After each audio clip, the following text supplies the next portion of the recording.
Yaumiddin. Assalamualaikum warahmatullahi wabarakatuh.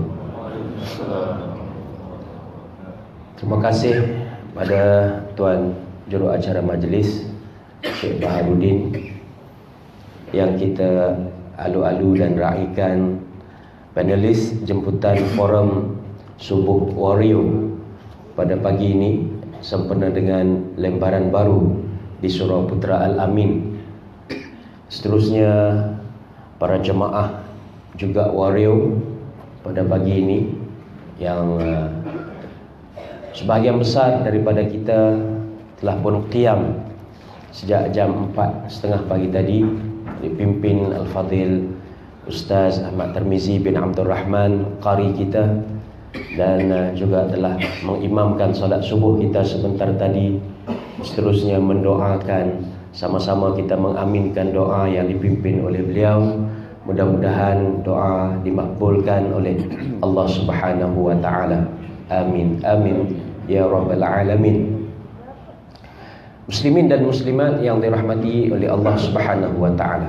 Alhamdulillah, pada pagi ini kita akan meneruskan sesi pengisian program lembaran baru di Surau Putra Al-Amin, karena mengadakan forum subuh ini untuk kita membincangkan 2017 mengilhamkan dakwah milenium. Apakah yang kita faham tentang dakwah milenium? Sedangkan hakikatnya bahawa dakwah itu telah dilakukan oleh para rasul dan juga nabi-nabi yang terdahulu sejak beratus ribu tahun yang lalu, dilakukan oleh semua nabi dan juga rasul sallallahu alaihi wasallam. Maka di zaman kita ini, di era kita ini, dakwah ini merupakan satu tuntutan zaman berzaman. Dan prinsipnya, kaedahnya, caranya mungkin berubah berdasarkan kepada kesesuaian dan juga keadaan zaman, sesuatu keadaan tersebut. Sebab dakwah ini, kalau di zaman nabi-nabi terdahulu, di antara kaumnya dengan kaum yang lain, dia berbeza. Maka kita ingin mengetahui bagaimanakah pula perbezaannya dakwah di zaman kita ini, di zaman yang berada di akhir zaman, dalam pelbagai cabaran, dalam pelbagai dugaan yang berbeza yang dilalui oleh kita pada hari ini.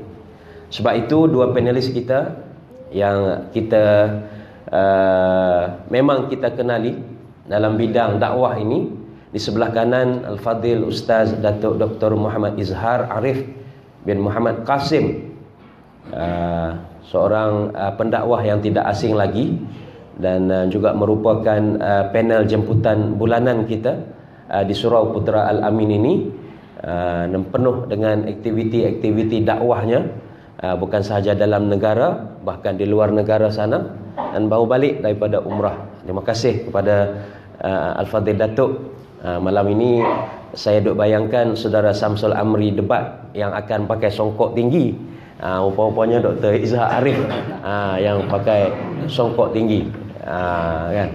Panelis kita yang kedua adalah juga merupakan ikon dalam dakwah masa kini, dan kita difahamkan dia punya followers yang begitu ramai sekali, dan sebahagian besar yang datang pada malam ini, kalau saya dengan Dr. Izhar saja mungkin pagi lagi, kan, waktu pagi lagi datang, pukul 4 pagi lagi bergerak daripada Maran, datang ke Surau Putra Al-Amin ini untuk bersama dengan kita. Maka sudah pastilah ini merupakan satu petanda yang baik dalam dunia dakwah.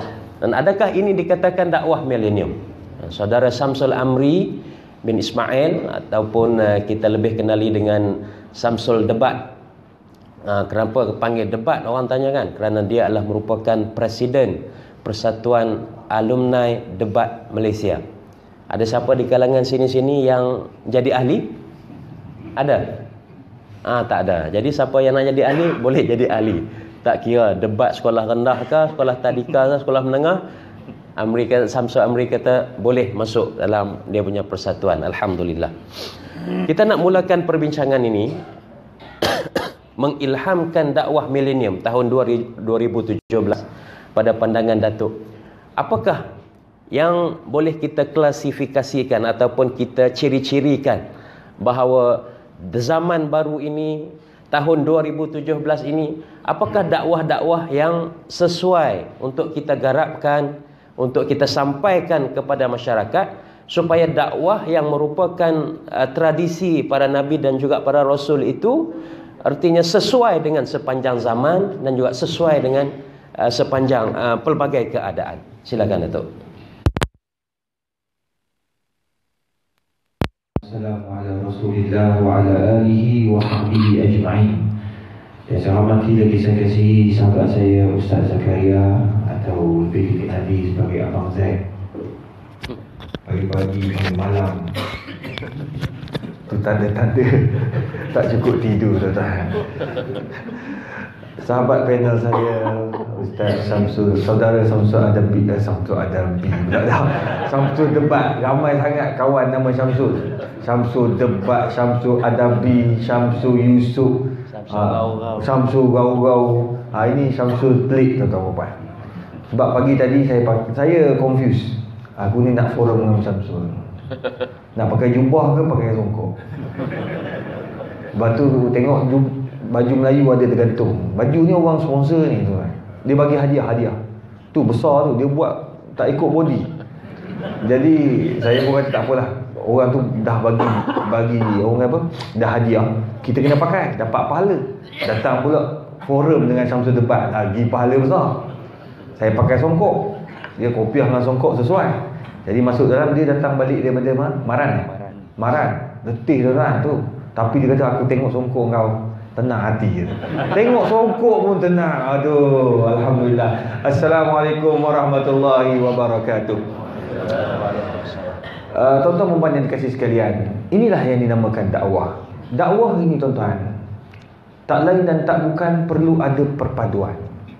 Wa'tasimu bihablillahi jami'an wa la tafarraqu. Bila kita nak ikut sunnah Nabi Muhammad sallallahu alaihi wasallam dalam dakwah, ia tidak perlu ada penyatuan dalam banyak perkara.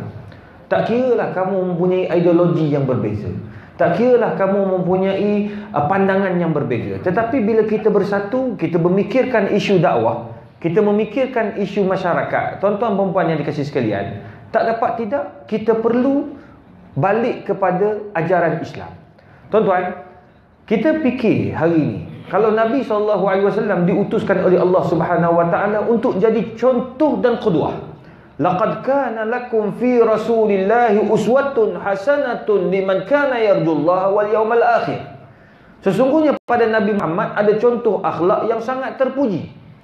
Yang mana kalau kita lihat, kita balik kepada sunnah Nabi SAW bila masuk dalam Madinah. Saya bawa balik daripada Mekah, tuan-tuan.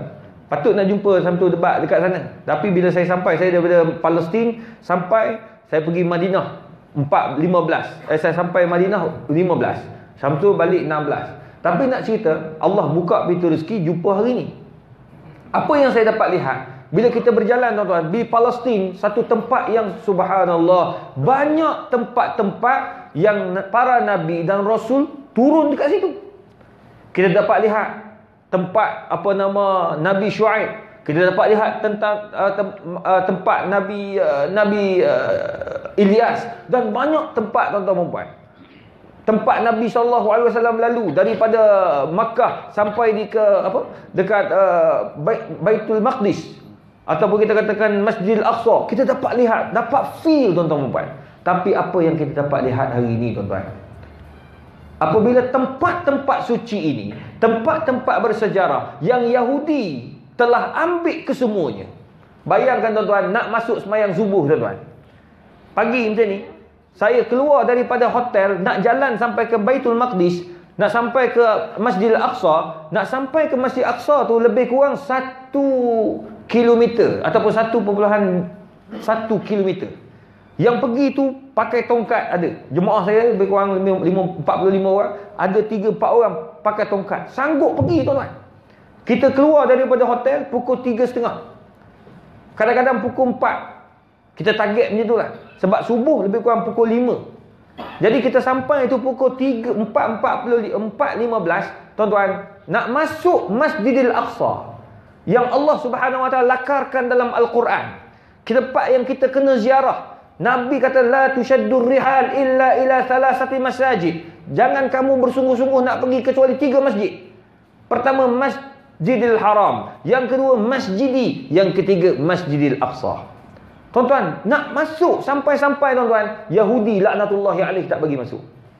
Tuan-tuan, nak masuk masjid kita, kita nak sembahyang, kita nak azan, tuan-tuan, Yahudi pegang senapang tuan-tuan.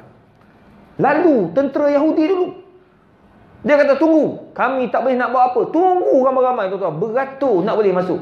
15 minit nak azan, barulah dia bagi masuk. Seorang-seorang dia tengok muka tuan-tuan. Macam kita alhamdulillah, sebab kita orang luar Arab, orang bukan Arab. Datang-datang dia kata masuk. Belakang saya, sebab jemaah masuk dulu. Saya ketua leader, saya kena duduk belakang. Bila duduk belakang, bila sampai belakang saya ni ada orang Arab. 2 orang, laki bini tuan-tuan. Dia kata boleh tak aku duduk kat depan kau? Saya kata silakan. You welcome. Duduk depan. Bila duduk depan tuan-tuan, sampai dekat Arab tu, dia pegang. Israel pegang. Dia kata tu, no. Your card please. Tanya kad. Dia nak tengok berapa umur budak ni. Tuan-tuan, tak lepas masuk tuan-tuan. Orang Arab bawah 40 tahun tak boleh masuk. Tuan-tuan, dia halau letak tepi. Saya pun cakap, please, dia orang ni dari Muslim. We need a pray only. Kami nak semayang ni. Betul bahasa Inggeris kau ni? Boleh kan? Kau jangan kutuk aku debat. Tuan-tuan, nak cerita, dia nak semayang, tak bagi dia. Dia tak senyum. Ni Israel tuan-tuan. Yahudi laknatullahi alaih. Muka tak pernah senyum. Tapi Allah sebut dalam Quran, laqad faddalnahum 'alal 'alamin. Orang Yahudi ni Allah muliakan dia.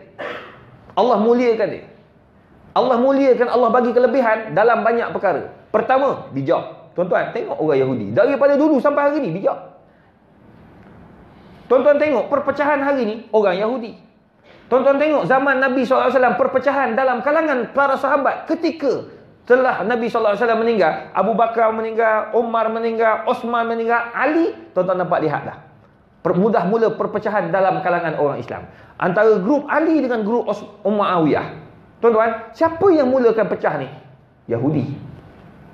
Yahudi dendam dengan Nabi sebab mereka terkeluar daripada Madinah Al-Munawwarah. Dendam tak habis-habis. Lah kali mereka wujudkan Syiah. Dia keluarkan Syiah. Tuan-tuan balik pada sejarah. Rupanya antara yang create Syiah adalah Yahudi laknatullahi alaihim. Orang munafik. Tuan-tuan, Allah bagi kepintaran untuk hancurkan dunia. Itu Yahudi. Bani Israel. Tuan-tuan. Yang kedua, Allah bagi kemuliaan orang Yahudi ni tuan-tuan. Bila tuan-tuan tengok, sangat handsome. Betul, saya tuan-tuan tak pernah tengok Yahudi.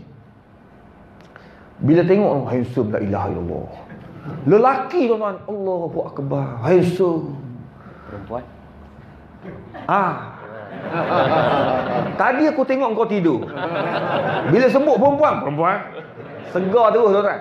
Perempuan tuan-tuan, tu terang saya cakap, tuan-tuan, muka perempuan dia, kalau tuan-tuan tengok apa nama tu,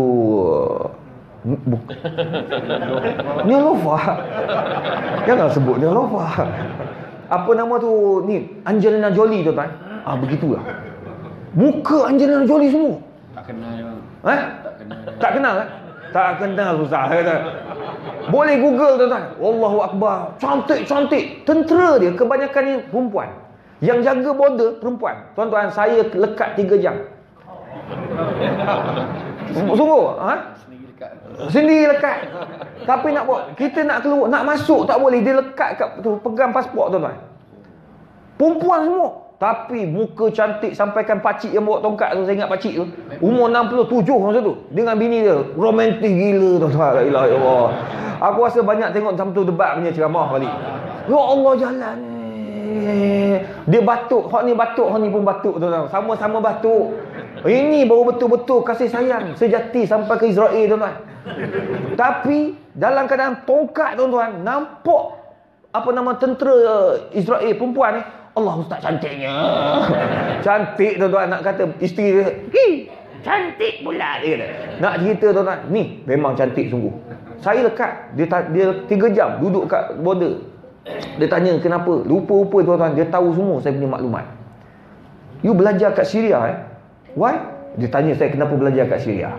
Lepas tu dia tahu saya kerja sebagai apa? Pensyarah. Lepas tu yang dia tanya yang pelik, why your name is very successful and very banyaklah orang apa bahasa Inggeris dia pun kelang kabut tuan-tuan. Yahudi laknatullah ni. Aku pun ya-yakan dia lah. Dia kata dalam Facebook apa ni, dalam YouTube banyak, dia kata, why? You very famous Oh, saya pun kata because I'm lecturer in religious. Oh, dalam okay. 2-3 payah, okay, please have a seat. Dia suruh duduk 2 jam baru dia bagi pasport. Kurang ajar Yahudi tu. Nak cerita, Yahudi berjaya dalam banyak perkara. Kenapa tuan-tuan? Mereka ini mempunyai kekuatan dalam banyak. Mereka bersatu.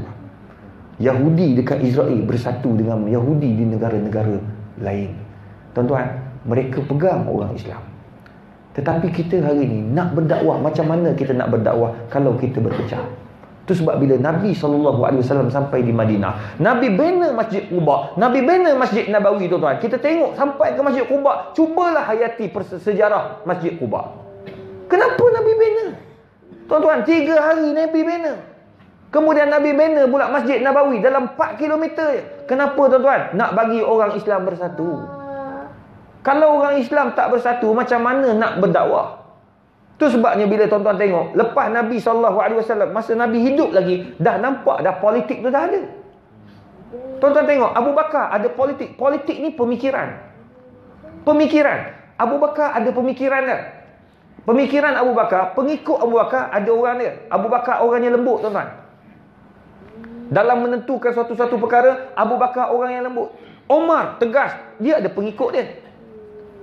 Osman ada pengikut dia, Ali ada pengikut dia. Tapi bila azan, Allahu Akbar, Allahu Akbar, semua belakang, semayang belakang Nabi Muhammad SAW. Mereka tidak bergaduh. Oleh sebab itu tuan-tuan dan puan, antara perkara penting, elemen penting dalam berdakwah, semua kita ni adalah ejen dakwah. Saya, tuan-tuan, puan-puan kat belakang, semua ejen dakwah. Penyampai kepada apa yang dibawa oleh Nabi Muhammad SAW. Ni, tuan-tuan ramai malam ni, saya dapat maklum hari ni pagi tadi tahajud, qiyamul lail. Tuan-tuan, siapa yang ajak ni tuan? Selain daripada banner, kawan mulut ke mulut. Allah, ustaz ada. Ustaz Tirmizi, sahabat saya. Ya Allah, tak apa, saya minta maaf ustaz. Ya Allah, ni Ustaz Tirmizi, ya Allah akbar. Malu saya. Semalam forum depan Ustaz Farid Ravi pun suara sedap. Orang ni lagi sedap tuan-tuan. Kami memang suara out tuan-tuan. Syamsul Debat lagi out. Lagi out. Kita pagi kami ni nampak je ni, tapi kami alhamdulillah very click. Ya, click je ni. Tapi dia menyanyi lagu Anak Kecil Main Api tu sedap. Anak kecil main api. Ada ke dia menyanyi? Oh, menyanyi ya? Oh, penyanyi juga. That is elemen dakwah. Tuan-tuan, siapa yang ajak ni? Siapa yang ajak datang sini? Selain daripada kita tuan-tuan, semua elemen ini dipanggil dakwah. Ajak datang. Ngantuk pun tak apa. Saya tengok makcik kat belakang. Oh, sandar elok. Tunggu masa nak tidur. Tunggu masa. Tapi alhamdulillah tak tidur lagi. Tidur pun tak. Semalam dengan Abdullah Khairi, dia cakap, hoi, menjerit semua tu. Tidur balik. Tapi nak cerita, dakwah ini memainkan banyak peranan. Pertama, perlu ada perpaduan. Yang kedua, kena ada usaha tuan-tuan. Tambah-tambah tahun 2017, usaha kita lagi tinggi tuan-tuan. Isu masalah sosial bertambah. Masalah sosial bertambah. Tu terang saya cakap, masalah sosial bertambah. Budak-budak pada hari ni, besar-besar ini dah pandai tengok. Orang ceramah dia main game. Ni masalah sosial. Tapi biarlah budak tak apa, biarlah budak tak apa. Memang budak macam ni. Dia paling depan. Dia paling sekurang-kurang ni duduk depan. Hok main kat belakang main game tu kurang ajar tu kan. Tapi nak cerita, ni benda-benda yang orang kata masalah sosial, budak main game okey. Yang main orang kata apa, main tengok VCD lucah atau apa ni laman web lucah. Tuan-tuan, saya balik daripada saya pergi ceramah di Kelantan baru ni. Budak-budak ni bagi tahu adalah cikgu sekolah perempuan tuan-tuan, seorang perempuan. Tuan-tuan, budak-budak perempuan sama-sama perempuan pun duk tengok benda yang tak baik. dapat kena tangkap tuan-tuan dengan cikgu. Cikgu pula tertengok. Lama pula cikgu tengok. Sekejap cikgu kata, Masya Allah, apa benda ni? Dia kata, ada. Dia kata, nak cerita. Tuan-tuan, inilah masanya kita kena bersatu, kena fikir, berusaha macam mana kita nak tarik orang muda ini biar minat kepada agama. Tuan-tuan, maka yang ketiga, kena ada usaha daripada kami, iaitu para ustaz. Ustaz-ustaz kena fikir, kena buat satu perubahan. Dia tak boleh dah statik dengan gaya yang lama. Manusia berubah, tuan-tuan. Dulu dakwah kita depan ke depan, sekarang tak ada dah. Orang tak datang. Ni katakan dalam masjid ni penuh, tak semestinya ramai orang tak tengok, hanya orang dalam ni. Ni live satu dunia, tuan-tuan. Saya pergi baru ni di Palestin. Ingatkan tak ada apa. Jumpa dengan orang macam mana. Ada daripada Qatar datang minta bergambar. Saya kata macam mana. Duduk kat Qatar lama. Dia kata, Ustaz, saya selalu follow Ustaz dalam YouTube. Bergambar. Pergi situ bergambar. Nak cerita kadang-kadang daripada luar, tuan-tuan. Sebab apa? Sekarang ni orang dah tengok kita dakwah dalam semua sudut. Orang duduk kat Afrika pun tengok kita punya ceramah. Orang tengok kita punya pengajian. Orang belajar secara live streaming. Siapa yang buat ni? Geng-geng muda, tuan-tuan. Ni dia orang pakai data ni. Ni data masjid ke data sendiri? Data sendiri, tuan-tuan. Tengok. Ini dakwah. Tu sebabnya ustaz-ustaz kena ada kaedah masing-masing untuk menarik orang muda, untuk rapat dengan orang muda agar mereka ini nak berdakwah bersama kita. Tu sebab, tuan-tuan, kita tak boleh buat macam semalam, tuan-tuan. Dr. Farid Ravi buat dekat masjid je dekat Seri Putra. 3 hari karnival. Dia buat panggil artis. Sampai ada orang bising. Masa mula-mula nak buat, orang duk kata, apa ni buat ni? Sebab kawasan tu kawasan elit, tuan-tuan. Dekat kawasan Seri Putra ni. Ketua-ketua pengarah ramai kat situ. Ketua pengarah ramai. Lepas tu KSU ramai, TKSU ramai. Jadi semua tu orang hebat-hebat, tuan-tuan. Semua tanya, apa benda ni? Boleh ke gini? Bagus ke gini? Tuan-tuan, rupanya daripada perbuatan itulah, karnival itulah penuh orang muda datang. Semalam kami saja dekat 2,000 orang, tuan-tuan. Malam habis program pukul 12, pukul 11.30. Nak cerita, ramai orang muda. Dengan gabungan antara ustaz dengan artis.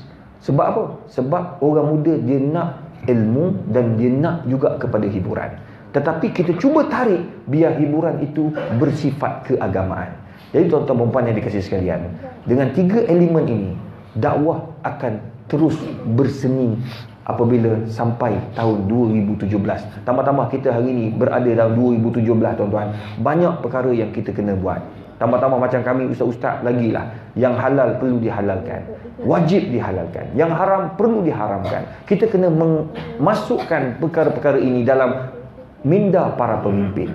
Kalau boleh kita nak biar pemimpin, tuan-tuan dan puan, subuh ni kita nampak YB ada ke depan.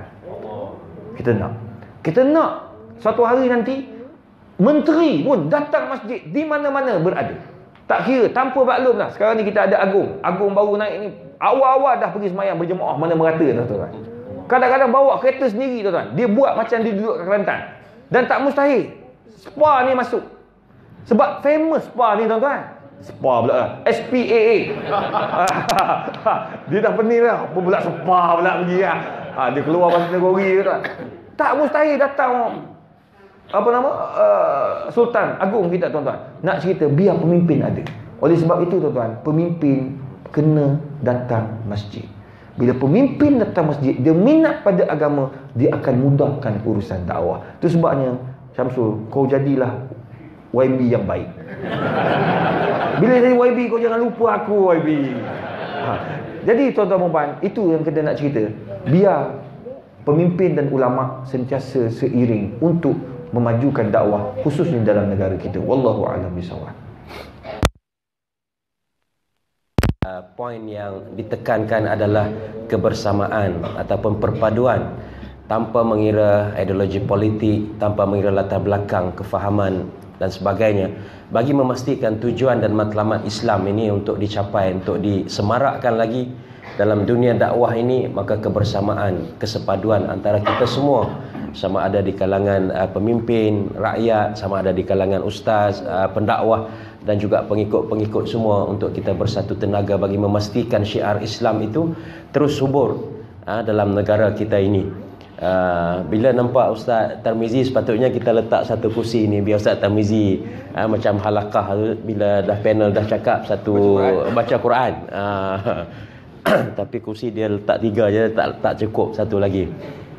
Baik, Saudara Samsul, kalau Datuk tadi telah membawa kita sampai ke Madinah, sampai ke Palestin sebagainya kan, sampai bertemu dengan awek Israel dan sebagainya kan.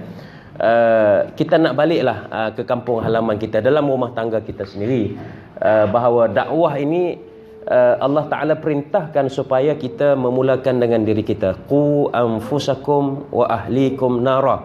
Peliharalah diri kamu, ahli keluarga kamu daripada api neraka. Adakah apabila kita nak berdakwah ini, kita kena perbaikkan diri kita dulu, baru boleh kita perbaiki orang lain? Ataupun kalau kita ni dah tak baik, kita ni dah tak boleh nak memperbaiki orang lain? Adakah betul kefahaman seperti itu? Silakan. Assalamualaikum warahmatullahi wabarakatuh. Alhamdulillah, alhamdulillah alamin, wassalatu wassalamu ala asyrafil anbiya wal mursalin wa ala alihi wa sahbihi ajmain.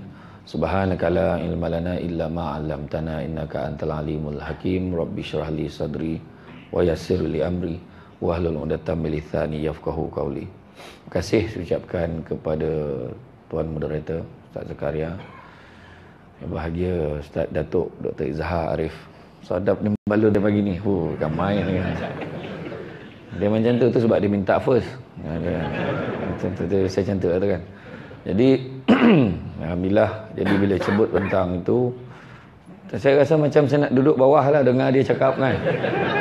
Balon-balon habis sonok kan. Jadi bila sebut tentang dakwah, isu yang terbesar adalah adakah kita kena betulkan diri kita dulu lah kan? Betulkan diri kita dulu. Dakwah akan dah betul baru boleh dakwah orang lain, ataupun adakah kita selagi tak betul tak boleh nak dakwah orang lain?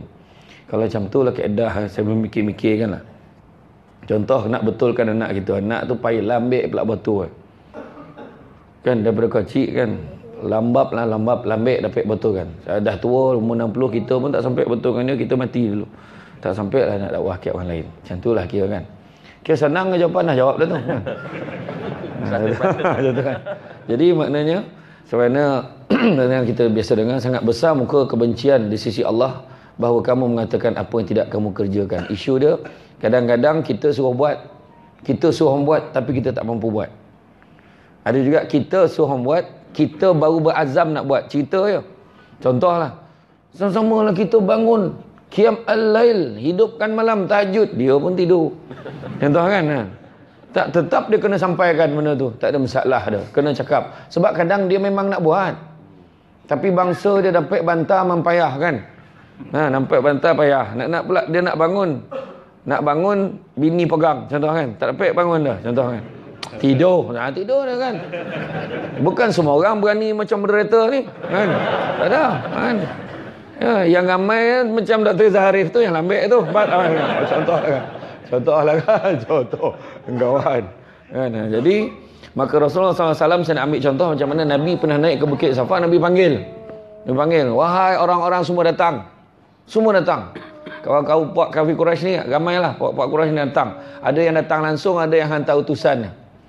Apa halnya? Maka Nabi kata, wahai orang-orang sekalian, sesungguhnya aku nak beritahu bagaimana sekiranya aku mengkhabarkan kepada kalian bahawa di balik gunung ini ada serombongan kuda, tentera berkuda yang siap untuk menyerang kalian. Apakah kalian semua percaya? Maka mereka menjawab, ya kami percaya. Maka Nabi sebut, sesungguhnya aku ini adalah pemberi peringatan kepada kamu sekalian mengenai azab Allah yang amat pedih. Mendengar kata-kata ini, Abu Lahab kata, celakalah engkau wahai Muhammad. Apakah hanya untuk ini kamu mengumpulkan kami pada hari ini? Mendengar kata-kata ini kan, maka kita setelah daripada itu, maka Allah menurunkan ayat surah Al-Lahab tu keluar. Turunlah surah Al-Lahab ni. Mana nak tunjuk kepada kita apa? Nabi ni pak saudara dia pun menentang dia. Jadi adakah disebabkan itu maka Nabi kena berhenti berdakwah? Oh tak boleh, aku tak boleh dakwah kat orang, kena settlekan pakcik aku ni dulu. Itu soalan dia kan. Jadi macam tu kat kita. Cabaran-cabaran kita sekarang ni yang paling besar memanglah kalau ikutkan satu dunia ni kita nak betulkan memang tak boleh. Memang tak boleh, tak dapat nak selesaikan serentak. Tu sebab tanggungjawab bersama. Betul Datuk sebut tadi. Kan? Yang mana tanggungjawab ni kita kena bersatu, semua orang kena buat. Tu sebab itu saya tutup lah, lantak lah saya cakap. Kan orang ni pakat pasal-pasal masjid tak payah cerita. Bukan nak cerita berapa banyak masjid buat. Bukan nak cerita berapa kos masjid, tapi pengisian. Biarlah masjid terkecil, tapi ramai orang datang. Daripada masjid besar, hanya time menteri datang pun ramai datang.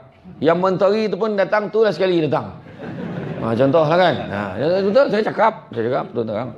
Makna kata dakwah kadang-kadang kan paling kadang masalah macam dalam rumah tangga kan. Rumah tangga. Kita tengoklah macam kita sekarang. Kan? Masalah yang paling besar menurut statistik kajian, 2 waktu semayang yang paling payah sekali nak semayang jemaah. Subuh dengan isyak. Yang lain tu memang sebab kebetulan dia pergi kerja, dia ikutkan kawan, memang lorong dia ke situ. Semua orang pergi semayang, dia pergi semayang. Asal pergi semayang, semua pergi semayang. Sebab dia fikir, apalah rupanya aku tak pergi semayang, kata. Kan, orang lain semua pergi semayang. Setidak-tidak kan. Kemudian maghrib, memang dia dah lazim kan. Lepas maghrib kan tak buat apa, pergi. Dan baru-baru ni keluarlah dalam surat khabar, punya bangganya, 12.7 juta orang menyaksikan drama 7 hari mencintaimu. Kan? Dengan bangga cerita. Tanpa sedar dia nak menggambarkan seramai-ramai orang Islam waktu maghrib tengok drama. Tak perasan tu. Dulu kalau ikutkan, kalau kita ingat balik masa kecil-kecil lah, saya tak tahulah kan. Saya ni masa dulu layan drama. Dulu drama Melayu bersambung mana ada. Dulu drama Cina, kalau kita ingat lah drama Cina. Pukul apa? Pukul 6 sampai pukul 7. Cina tu pun tahu. Kaban. Kaban. Pukul 6 sampai pukul 7. Cina tu pun tahu. Pasang sebelum maghrib sebab tak nak kacau maghrib. Sampai orang Melayu pula buka drama tu pukul 7. Apa hal? Nampak tak? Tu benda tu peranan sesama. Saya pun tak tengok tajuk je. Kan. Saya faham tu, terangkit koning itu jadi bahan. Saya kena cakap. Kan. Jadi maknanya tu sebab macam pagi subuh kan, kejut anak kan. Kadang-kadang tu masalah pagi kan, kebanyakan kalau pun dia bangun subuh, bangun subuh, suami masuk bilik air, ambil wuduk, dia semayang seorang. Yang paling best orang perempuan menyelamatkan nyawa dia dulu. Dia bangun, dia sah semayang, bangun subuh. Dia bukan dia ajak lelaki tu semayang sama. Kita semayang sama subuh. Macam tu lah, dia semangat, dia lepas macam dia seorang nak masuk syurga. Yang lelaki dalam beg dia, lepas tu cerita kat mak mentua, mengadu. Tu yang rumah tangga masalah tu. Bang nama je ustaz. Dia semayang subuh mak, puas ngejut dah. Nampak tu. Contohlah, ni tak termasuk kita. Ustaz Tarmizi tak masuk. Orang lain saya cakap ni kan. Kadang-kadang dia maknanya kejut tu biar nak semayang jemaah sama. Dan kalau pun semayang jemaah sama, kesian kat anak. Anak tu kecil lagi. Biarlah. Sebab pandailah dia. Tak? Daripada kecil kena kejut. Ada orang tanya macam mana cara kejut, payah sangat, senang je. Kejut anak, kejut ahli keluarga macam rumah terbakar. Bangun, api, bangun. Api, semua bangun. Allah, mana? Api neraka.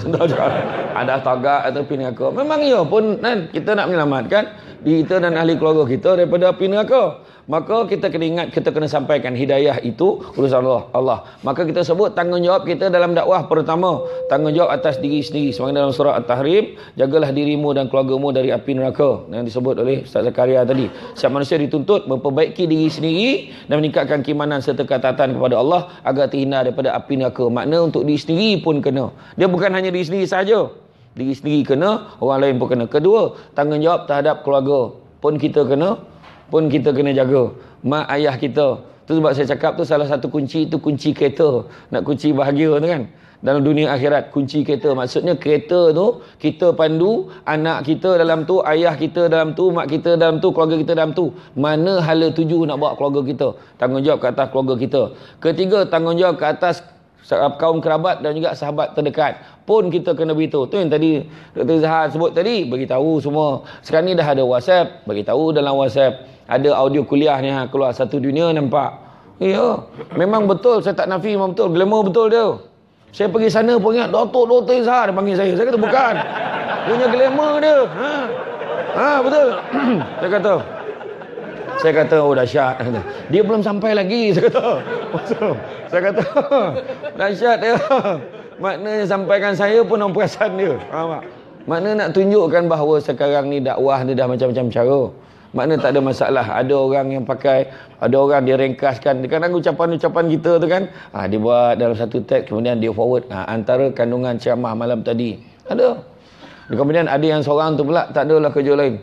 Dia pula, dia update kan dekat kawasan dia. Ceramah-ceramah tu dibagi kat semua. Jadi kita ada pilihan. Kita nampak, alah, mulalah ni update-update. Ada orang yang fikir macam tu. Alah, update. Cuba tengok. Salah satu usaha ikon kita ni. Dia dah siap kalender setahun dia punya ceramah tu. Nak tunjukkan jangan tak pergi. Kan? Saya pun puas tengok yang mana aku boleh pergi ni kan. Betul. Maknanya memang betul tu sepatutnya. Maknanya kita ikut kaedah. Sekarang ni dah macam-macam. Banner mana ada gambar apa. Dulu poster main tulis je. Tulis nama. Sekarang dengan muka. Nak bagi kenal siapa. Kemudian tajuk pun tajuk yang grand-grand kan. Kan saya ceramah dulu dekat apa? Dekat Mahkamah KL, Ramah Keluarga tu. Seminar penghayatan keluarga Nur Kasih kata. Solat yang pertama, kemana pergi sahangan asmara. Bertajuk drama je lah. Itulah kerja orang Melayu ni. Drama tak baby. Kan, dilema ombak rindu. Lepas tu lah petua dan tips setia hingga hujung nyawa. Semua tajuk drama je. Elok tu tak golak tu, maknanya dia tak tengok drama. Okey lah tu kan. Jadi maknanya saya pun sebab dia cakap tidak tak tahu. Kemudian tanggungjawab sesama Muslim sekitar. Maknanya kena baik dengan semua orang. Maknanya tanggungjawab beritahu semua. Ini adalah zaman yang paling dahsyat sekali, yang mana orang boleh tak suka dengan seseorang yang lain tu walaupun tak kenal dia. Inilah zaman. Heran nak kata, dia boleh tak suka orang tu. Boleh tak suka orang tu walaupun tak kenal. Aku menyampah betul dengan dia. Kenapa? Entahlah, aku tengok menyampah lah. Tak kau pernah jumpa? Tak pernah habis. Tak tahu lah, tak suka. Boleh jadi macam tu. Tengok dalam YouTube, kenal pun tidak. Kau dah boleh tak suka dia. Jumpa dulu, tanya dulu kan. Jangan main belasah je. Kan? Kadang-kadang tu zaman dia. Sedangkan Nabi kata, siapa yang Nabi sayang? Patut siapa yang Nabi sayang, kita pun sayang. Nabi sayang isteri-isteri Nabi. Nampak? Kita kena ikut tu. Nabi sayang isteri, maka kita sayanglah isteri. Kemudian kedua, Nabi sayang siapa? Nabi sayang ahli keluarga dia. Kita pun sayang ahli keluarga kita. Nabi sayang siapa? Nabi sayang sahabat-sahabat. Kita pun sayang sahabat-sahabat. Nabi sayang siapa? Dan Nabi sayang setiap orang Islam yang berpegang teguh pada syariat Islam. Bayanglah kita tak suka dengan seseorang yang lain, sesama Muslim ni, tak suka dengan dia, sedangkan dia berpegang teguh pada syariat Islam. Apa nak cakap kita ni ikut Nabi? Jangan besok akhirat Nabi kata laisa minni, kau bukan sebahagian pada aku. Sebab dia kita benci membenci. Sekarang ni dah mula.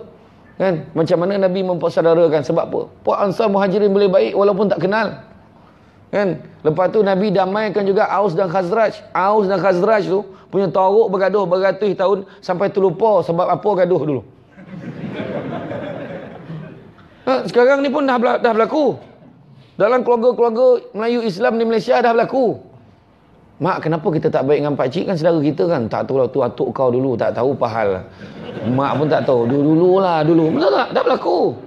Kan? Apa halnya? Cubalah kita. Jadi ambil inisiatif. Ikut sunnah Nabi, kita nak baikkan. Jumpa. Buat tu yang ada yang buat jejak kasih lah. Kan yang buat family day setiap tahun. Sebab nak rapatkan family-family yang jauh. Sebab hari raya payah nak kumpul. Sebab ada ikut turn masing-masing. Kan? Jadi nak pula isteri ramai. Tadi isteri-isteri kan cerita kan. Jadi itulah family day lah dapat kumpul. Jadi tanggungjawab kata Muslim sekitar, sebagaimana firman Allah, dan agar kamu memberi peringatan kepada penduduk ibu negeri Mekah dan orang-orang yang di luar lingkungannya. Surah Al-An'am ayat 62. Makna setiap mukmin dituntut untuk sebarkan dakwah, berbaik dengan semua orang, sampaikan. Balighu anni walau ayah, walaupun satu ayat kita sampaikan dakwah. Besar pahalanya, tapi sebab pahala ni tak nampak, kadang orang ambil ringan. Kadang orang tu benda ilmu yang senang je. Bah nak tanyalah macam mana cara nak kan tengok tahiyat tu kan. Kita nak angkat jari tu time bila? Soalan senang je. Kan? Ayah punya asyhadu alla ilaha il tu naik. Tengok orang sebelah tu ya ada cecenia jari dia cecenia. Tu tak payah nak jawab tu dah kan. Jadi dia pula belajar walaupun simple nampak tu. Lepas tu anak kita lah sebar kat orang punca dapat kat kita. Kita dapat saham mengajar benda baik. Tu sebab ajar benda baik.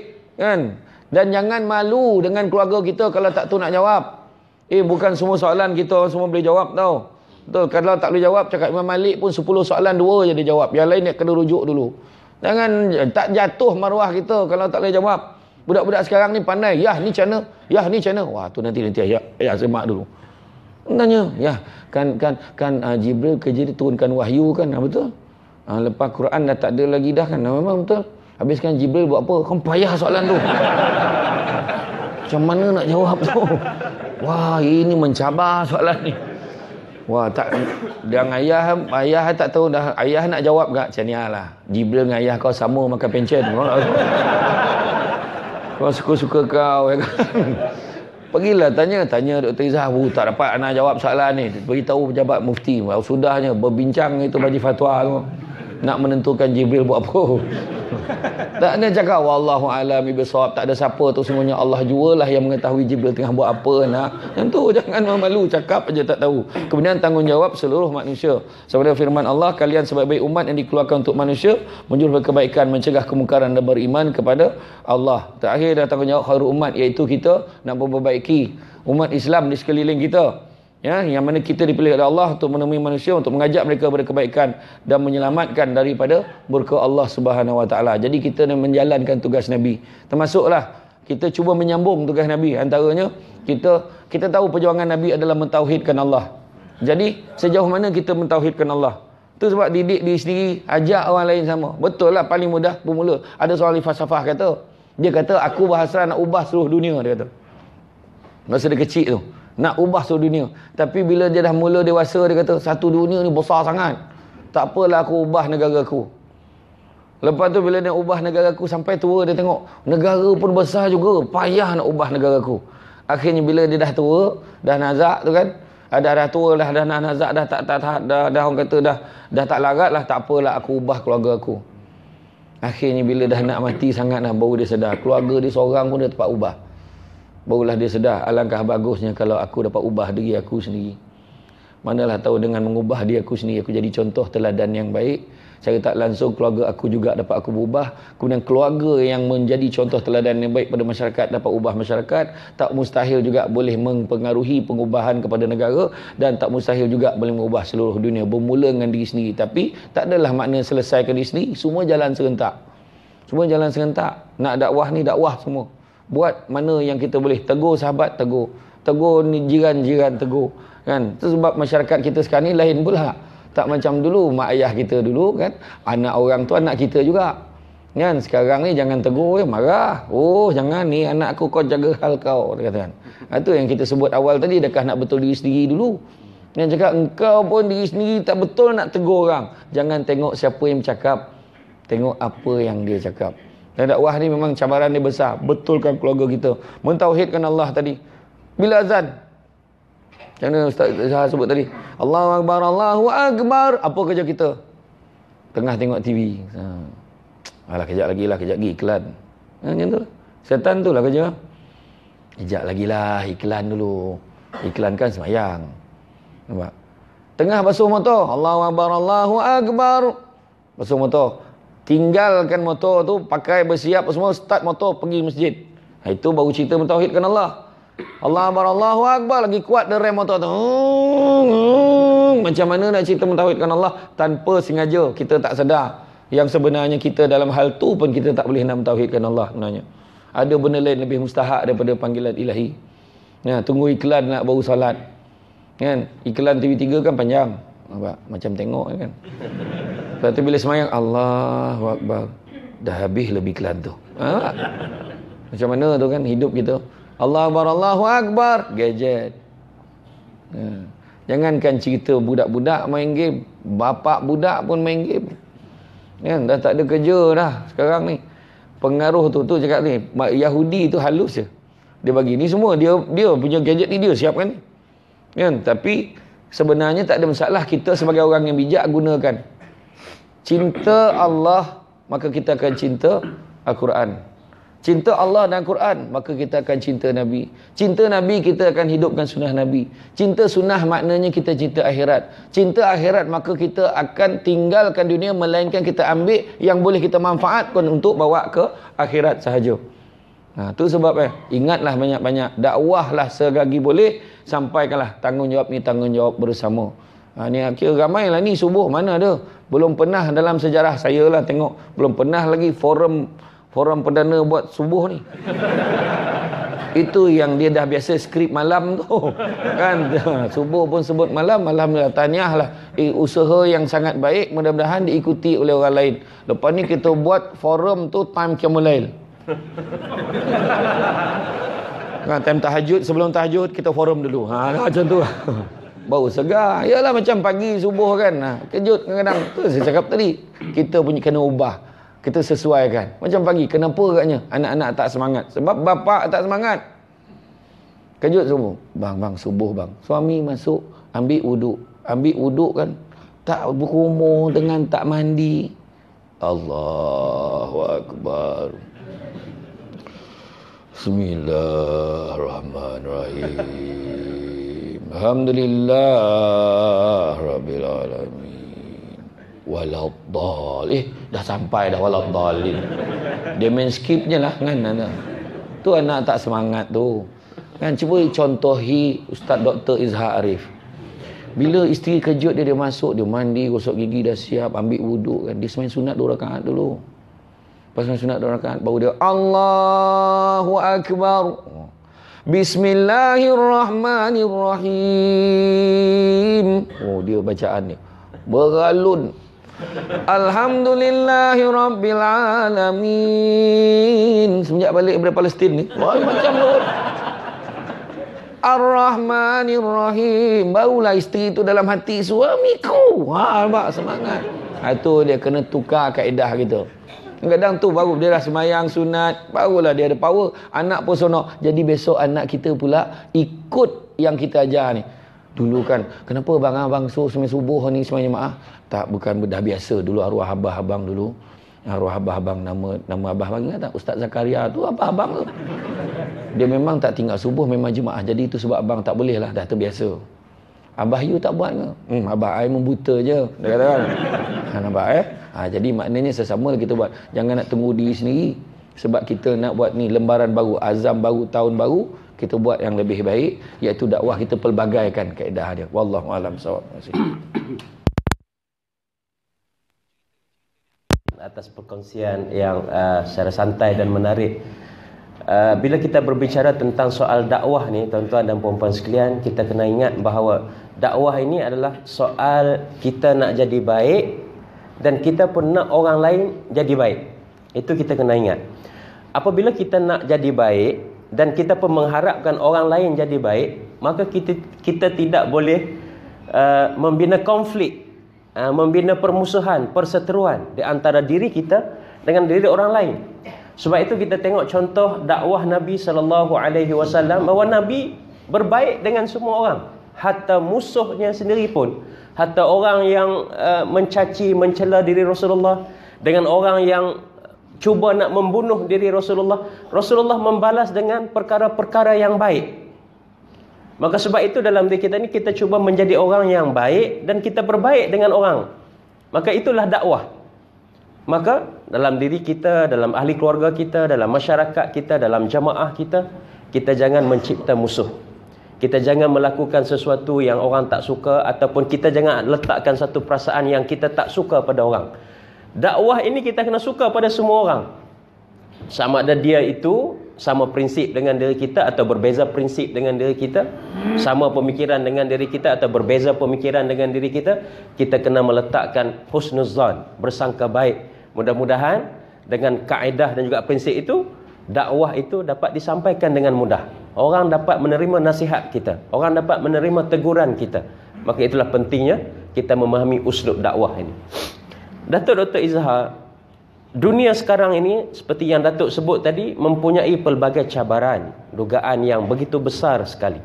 Jadi apakah persiapan-persiapan yang perlu ada pada diri kita? Diri kita semua ini, tanpa tak kiralah ustaz ke jemaah yang lain, dalam nak menempatkan diri sebagai pendakwah ataupun menjadi contoh pada apa yang perlu ada pada diri kita.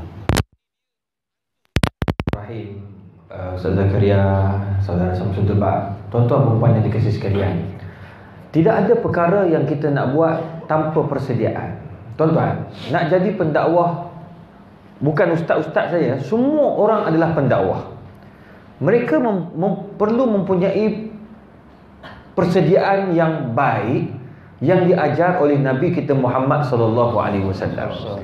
Nabi sallallahu alaihi wasallam ketika mulakan dakwah, ketika turun ayat Iqra bismi rabbikal ladzi khalaq, Nabi berdakwah.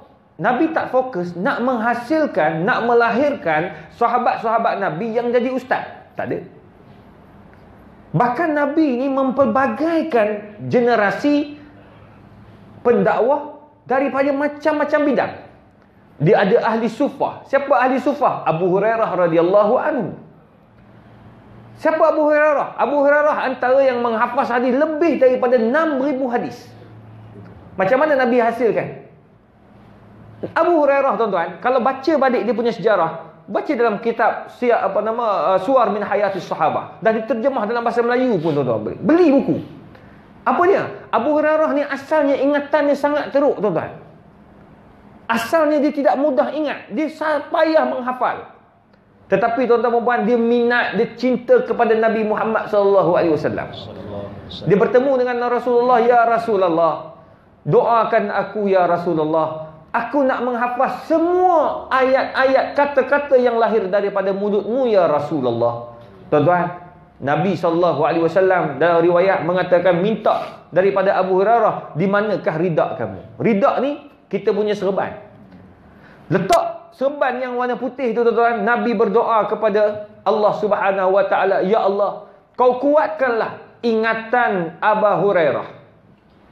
Kau kuatkanlah ingatan Abu Hurairah seperti mana kuatnya ataupun seperti mana lekatnya debu pada ridak ataupun serban yang warna putih ini."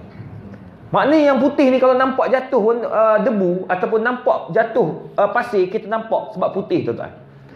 Maka bermula daripada saat itu, kata Abu Hurairah, "Ma nasitu syai'an mimma qalahu Nabi Muhammad sallallahu alaihi wasallam." Aku tak pernah lupa setiap kata-kata yang keluar daripada Nabi sallallahu alaihi wasallam. Tengok tuan-tuan dan puan. Ini ahli sufah. Dan dalam kalangan ahli sufah ni pula ada pula golongan yang dikatakan orang yang intelektual seperti Abdullah bin Umar. Abdullah bin Umar, dia ikut bapa dia juga. Dia ada bisnes, tuan-tuan dan puan. Abdullah bin Umar, ahli businessman, ahli perniagaan. Tuan-tuan. Tapi Abdullah bin Umar berjaya menghafaz hadis sama banyak dengan Abu Hurairah radhiyallahu anhu. Tengok kaedah Nabi dakwah. Nabi nak hasilkan siapa yang bakal menjadi orang kuat dalam dakwah. Abu Hurairah ni tak pandai menulis, dia hafal, dia dengar, hafal terus. Tuan-tuan, itu Abu Hurairah. Dia lebih kurang macam masyarakat kita, tuan-tuan. Datang kuliah, dia tak bawa apa-apa tulis. Hafal terus. Dia hafal tu. Ini kebanyakan masyarakat di Malaysia memang Abu Hurairah semua, tuan-tuan. Hafal terus. Tadi saudara Samsul Debat sebut poin-poin. Kalau saya tanya balik poin yang ketiga, semua hafal, tuan-tuan. Ingat dah. Sebab apa? Sebab Abu Hurairah. Abdullah bin Umar, dia kuat ingatan dan pandai menulis. Allahu Akbar, tuan-tuan. Ini hebat Abdullah bin Umar. Dia pandai menulis. Zaman tu, siapa pandai menulis hebat? Dia menulis dan dia hafal semua hadis-hadis yang dia hafal, lebih daripada 6,000 hadis. Tuan-tuan, bila datang seseorang berjumpa dengan Abu Hurairah, "Ya Abu Hurairah, siapa yang lebih banyak menghafal hadis?" Abu Hurairah akan kata, dia tak kata aku yang paling banyak. Allahu Akbar, tuan-tuan. Abu Hurairah akan kata, "Pergilah kepada Abdullah bin Umar, dia lebih alim dan lebih hebat daripada aku." Abdullah bin Umar pula, bila orang datang, orang yang sama datang, "Ya Abdullah bin Umar, aku dengar cerita kata kamu ni banyak ni daripada Abu Hurairah." Dia kata apa? "Bukan aku yang paling patut kamu jumpa. Pergi jumpa Abu Hurairah sebab dia hafal, dia tak tulis. Sebab dia lagi kuat ingatan daripada aku." Punya tawaduk, tuan-tuan, berdakwah. Kita, tuan-tuan, pandai sikit je. Saya yang paling alim, tuan-tuan. Pandangan ustaz tu, ya Allah, sesat, tuan-tuan. Sampai kadang-kadang orang duk kata, Samsul debat, dia kata, ustaz, dia bukan ustaz. Saya kata, kenapa? Ustaz tu kena jadi, nak berdakwah kena jadi ustaz ke? Tak, dia bukan ustaz. Abdullah Khairi bukan ustaz. Saya kata, tak semesti jadi ustaz. Kalau di negara Arab, bila sebut al-ustaz, itu profesor. Kalau sebut ustaz saja, kepakaran. Maksudnya kepakaran.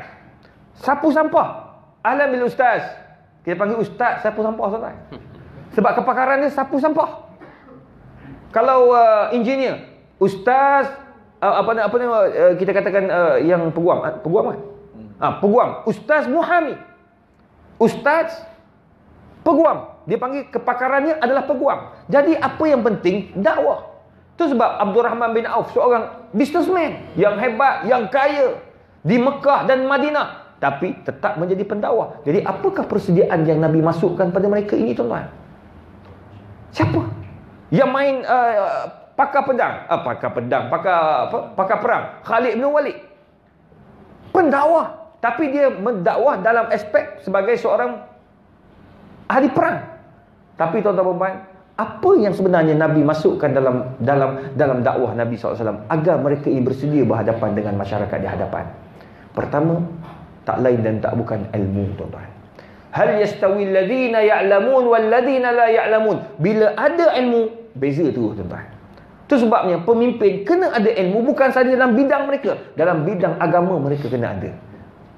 2 hari lepas saya dapat telefon daripada KSU, Ketua Setiausaha Kementerian KBS, Kementerian Belia dan Sukan, Datuk Lokman Hakim. Tuan-tuan, saya jumpa beliau ni dekat Masjid Kubang Krian. Kuliah asar sebelum buka puasa. Saya tahu terang, saya cakap pada PA saya masa pertama kali tahun lepas saya kuliah di Kelantan untuk sebelum buka puasa. Selepas asar, kuliah asar dia panggil. Saya fikir, kata siapalah nak, sebab kita kuliah kat sini, asar mana ada orang buat kuliah asar? Betul tak? Ni forum pagi kan, mana ada orang buat? Ni kuliah asar bulan Ramadan, orang sibuk dengan pasal Ramadan, tuan-tuan.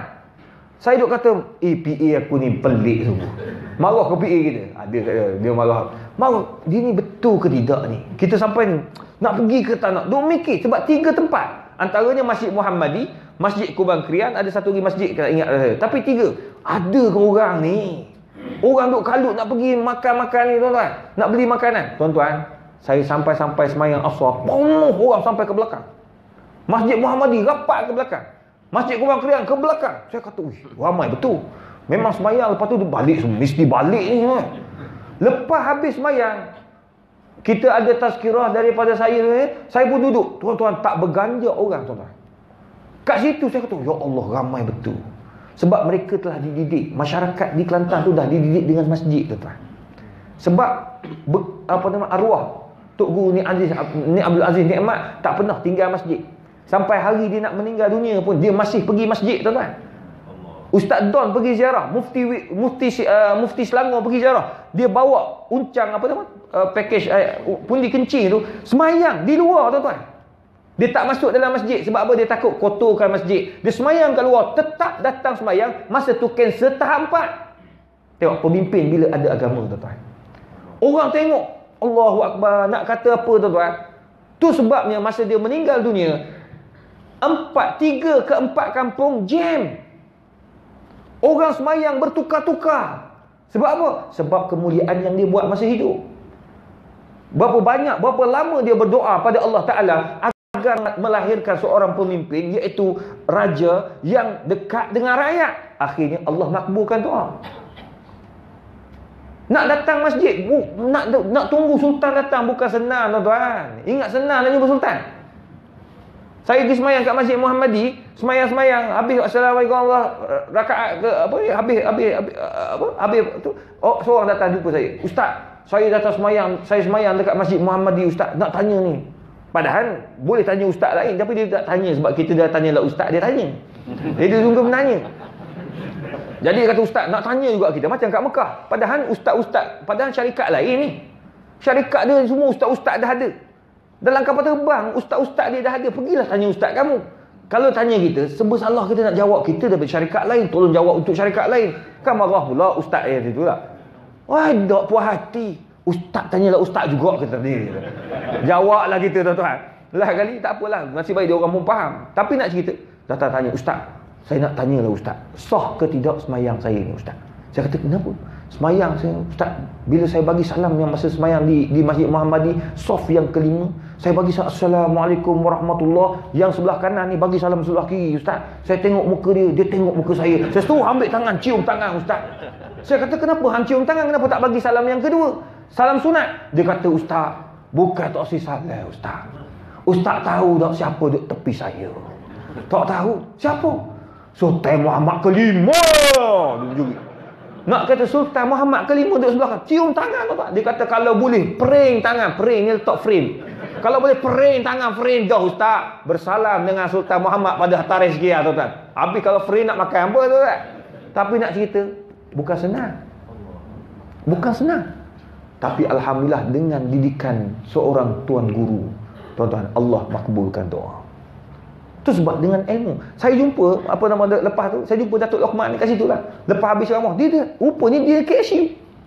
Kita panggil Haji Haji, pun panggil Haji Haji, rupanya dia bagi kad. Tengok, la ilaha illallah, KSU. Dia kata, ustaz, saya diamanahkan untuk pegang kementerian ini. Saya nak tarik, biar program-program belia ada program agama. Tuan-tuan, dia telefon saya 2 hari lepas. Dia kata, kita nak bincang, saya nak buat program. Biar program ni bukan saja hiburan, tapi nak kepada ilmu. Nak kepada mengislamisasikan minda budak-budak muda. Naik basikal, biar tutup aurat. Tengah-tengah bawa basikal, azan, Allahu Akbar, berhenti semayang, ramai-ramai tuan-tuan. Baru ni saya pergi ceramah forum dekat Penang. Terkejut saya tuan-tuan. Dalam ramai-ramai jemaah masjid, 320 geng motor datang sama tuan-tuan. Saya tengok yang escort penuh, wah, motor. Semua muka, ya Allah, muka kapak tuan-tuan. Sungguh, muka kapak gila. Ustaz, ambil gambar. Ambil gambar tuan-tuan. Dia suruh ambil gambar dengan motor. Ambil gambar tuan-tuan, saya duduk kat motor ambil gambar. Ambil gambar, motor kapcai pun. Tapi exhaust satu je. Confuse saya dia buat. Habislah orang pipe-pipe dia letak kat situ tuan-tuan. Tapi nak cerita, geng motor datang 320 orang. Tuan-tuan, siapa ketua dia? Ketua dia geng masjid. Asal ketua dia ni nakal juga. Tapi dia taubat hasil daripada didikan Ustaz Azhar Idrus. Dia duduk dengar CD Ustaz Azhar, kena bodoh 7 kali tuan-tuan. Orang tak semayang, bodoh. Kena bodoh, taubat orang tua tuan-tuan. Ketua taubat, tengok. Pemimpin taubat ada ilmu, habis 320 motor taubat tuan-tuan. Sebab apa saya kata motor? Sebab yang bawa setiap motor mesti ada pembawa. 320 orang. Tuan-tuan datang dengan kuliah. Ada sebahagian kecil datang nak bergambar je tuan-tuan. Tak apalah, yang penting kita layan. Itu cara bila pemimpin ada ilmu. Tu sebab Nabi SAW dia suruh apa? Pertama, suntikkan ilmu agama. Tak kira lah siapa pun kita, makcik, kakak, abang, ilmu kena ada. Tengok Syamsul Debat, bukan bidang agama tapi boleh cakap tentang agama, boleh bawa hadis Nabi, cukuplah, enough, cukup cantik dah tu. Siapa sangka dalam perhimpunan boleh cakap semua poin-poin penting yang berkaitan dengan agama, hadis Nabi, tuan-tuan, siapa nak cakap? Orang lain tak berani nak. Siapa yang lain tak berani, kecuk kepala. Saya kenal kawan-kawan saya pun ramai dalam tu. Ramai. Saya ni berkawan dengan semua orang. UMNO, PAS, PAN, keadilan.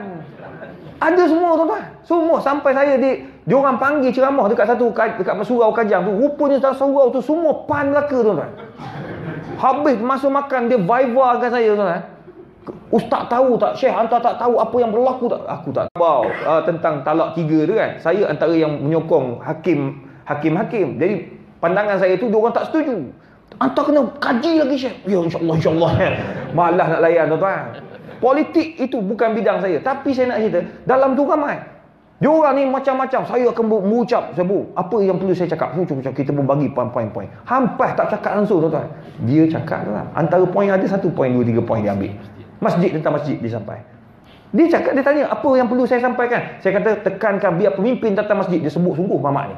Saya kata bagus mamak ni. 500 juta, 5 juta apa? 500 ribu ke 5 juta? 1.6 yang tengok tuan-tuan. Allahu Akbar. Baru ni saya pergi saya ziarah Ustaz Haslin dekat satu hospital swasta. Tak boleh sebut lah sebab dia tak boleh ramai masuk. Jadi pergi tu tuan-tuan, dia buka mamak ni bercakap tuan. Saya kata ni bila punya? Rakaman kita repeat biar orang dengar. Sebab yang datang ni ramai pemimpin, biar dia tengok sikit. Ambil tuan. Ni kadang-kadang benda bukan senang. Dia berani cakap qulil haqqa walau kana murra. Cakap benar walaupun benda tu pahit. Tak kira lah tuan-tuan. Ini benda yang kita kena terapkan bersama. Itu pertama, ilmu. Yang kedua tuan-tuan, istiqamah. Kita ada ilmu, kena istiqamah. Istiqamah menyampaikan. Kita belajar agama, kita sampaikan. Jangan segan tuan-tuan. Saya tahu depan saya ni ramai pemimpin-pemimpin. Saya tahu. Ada yang ketua jabatan, ada yang timbalan ketua pengarah, macam-macam tuan-tuan. Tapi jenis humble, datang. Dia orang belajar, dia orang sampaikan. Saya ingat lagi tuan-tuan, saya mengajar dekat sebuah surau, dekat Putrajaya. Kan saya mengajar kitab halal haram kan. Dekat surau kita ni saya mengajar kitab apa? Aku lupa dah. Apa? Indahnya bersyariat. Banyak sangat tuan-tuan, lupa. Banyak sangat kitab. Ni baru kitab baru pula. Sebab kitab tu dah habis dah. Tuan-tuan, halal haram. Saya ingat lagi, orang tanya saya soalan. Sebab saya mengajar setengah jam kitab, setengah jam soalan. Jadi sebelum pukul 9 dah kena berhenti. Kita tahu orang kerja. Saya takkan lajak lebih pukul 9. Sebab kita pun kerja. Saya tahu orang letih. Jadi apa berlaku tuan-tuan? Dia tanya, Ustaz, apa hukum gambar perempuan tu? Gambar isteri-isteri pemimpin letak kat dinding. Tambah-tambah kita penjawat awam. Lepas tu kebetulan saya pun ulaslah isu tu. Isu tu antara dia saya kata termasuk gambar Permaisuri Agung. Masa tu Permaisuri Agung bawa balik Mekah dah tutup aurat. Saya ingat lagi kalau ada yang ada kat surau tu, dekat Pasir 9 masa tu, dia mesti ingat. Masa tu tuan-tuan, saya pun kata sekarang ni Permaisuri Agung dah tutup aurat. Dan Permaisuri Agung ni tuan-tuan, dia patut diletakkan gambar dia yang tutup aurat. Tuan-tuan, saya kata orang yang bertanggungjawab adalah ketua protokol. Ketua protokol. Masa saya cakap dia, semua orang tengok. Tengok 11 orang. Semua saya kata, apa Ustaz tengok ke dia? Ustaz, ketua. Rupanya Datuk tu ketua protokol Istana Negara. Dia dengar kuliah. Sebab dalam tu ada ketua hakim pun ada. Hakim Mahkamah Tinggi pun ada. Datuk Zaki pun ada. Semua ada dalam masjid tu. Jadi kita tak perasan. Kita panggil haji-haji tu kan. Semua tengok. InsyaAllah tukar Ustaz. Tak sampai sebulan. Semua satu Malaysia tukar gambar tersebut. Tengok pemimpin. Dia ada ilmu. Kemudian dia istiqamah nak buat apa yang Allah suruh. Dia terus buat. Dia tahu itu amanah dia. Tuan-tuan, siapa nak berani mati tuan-tuan, bertemu dengan Allah Ta'ala, amanah tak selesai. Tuan-tuan, sekurang-kurangnya dia dah tukar, dia berjaya tukar. Takkan, betul lah. Takkan Permaisuri Agung nak pergi kedai foto, tolong ambil gambar saya yang baru ni. Mana ada tuan-tuan? Protokol lah yang kena buat. Jadi akhirnya tuan-tuan, berubah satu Malaysia. Tuan-tuan, itu istiqamah. Yang terakhir tuan-tuan mempunyai dikasih sekalian, nak berdakwah perlu ada hikmah. Ud'u ila sabili rabbika bil hikmah wal mau'izatil hasanah. Kita berhikmah. Nak dakwah ni kena ada hikmah. Tambah-tambah bila kita bercakap dengan orang ada pangkat. Kita bercakap dengan orang besar. Kita bercakap dengan artis. Semua itu perlu kepada hikmah yang sangat tinggi. Kita kena dekati mereka. Contoh, ya. Dulu masa Datuk Siti Nurhaliza dia pakai tudung, dia tak pakai tudung, orang marah kan. Dia pergi haji, dia balik-balik pakai tudung separuh, orang marah dia pakai separuh. Masa tu orang kata kat dia, kata apa lah Datuk Siti ni kata. Lepas tu saya pula kebetulan banyak program dengan artis, orang pun marah saya juga. Dia kata, Ustaz, apa ni Ustaz? Nasihatlah. Kenapa dia tak tutup aurat? Pakai separuh. Mana boleh Ustaz? Saya cakap, saya bukan Datuk K. Macam berajar kan? Memang aku mengajuk. Tapi nak cerita, kalau saya suami dia, dah lama saya suruh pakai. Ni bukan suami kita, bukan isteri kita. Saya hanya boleh mampu. Bila dia tanya Ustaz, dia orang ni tanya hukum macam biasa. Ustaz, kalau pakai tudung ini okey tak? Haram. Dia tahu haram, tapi dia tak buat lagi. Dia kata belum bersedia. Tapi kita tanggungjawab kita istiqamah. Macam saya sebut yang kedua. Maknanya yang ketiga, hikmah tu kena ada. Sikit. Saya kata para ulama, banyakkan doa orang yang sentiasa nak hidayah, agar Allah bagi hidayah. Apa jawabnya? Kita doa-doa, akhirnya tuan-tuan, suami dia accident.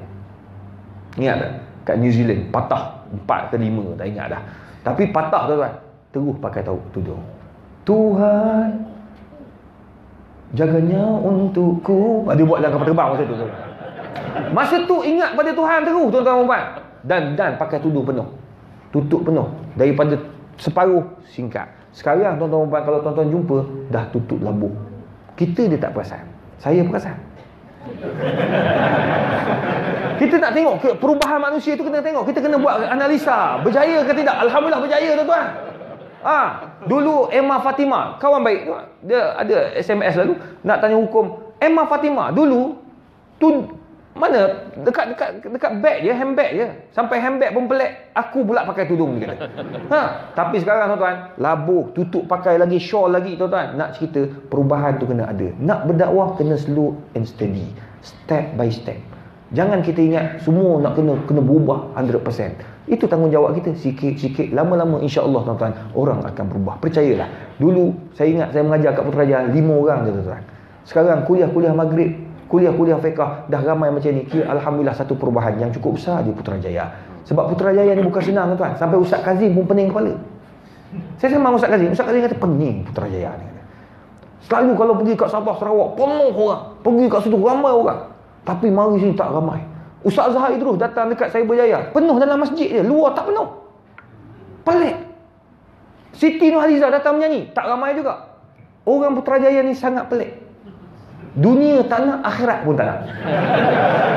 Dah Siti Nurhalizah datang pun tak ramai, ustaz-ustaz datang pun tak ramai. Tapi sekarang dah mula ramai, alhamdulillah. Jadi tuan-tuan, istiqamah tu kena ada, ilmu kena ada, istiqamah kena ada. Yang ketiga, pastikan kita sampai dengan hikmah. InsyaAllah tuan-tuan, lama kelamaan semuanya akan dapat maklum perkara ini. Wallahu a'lam bishawab.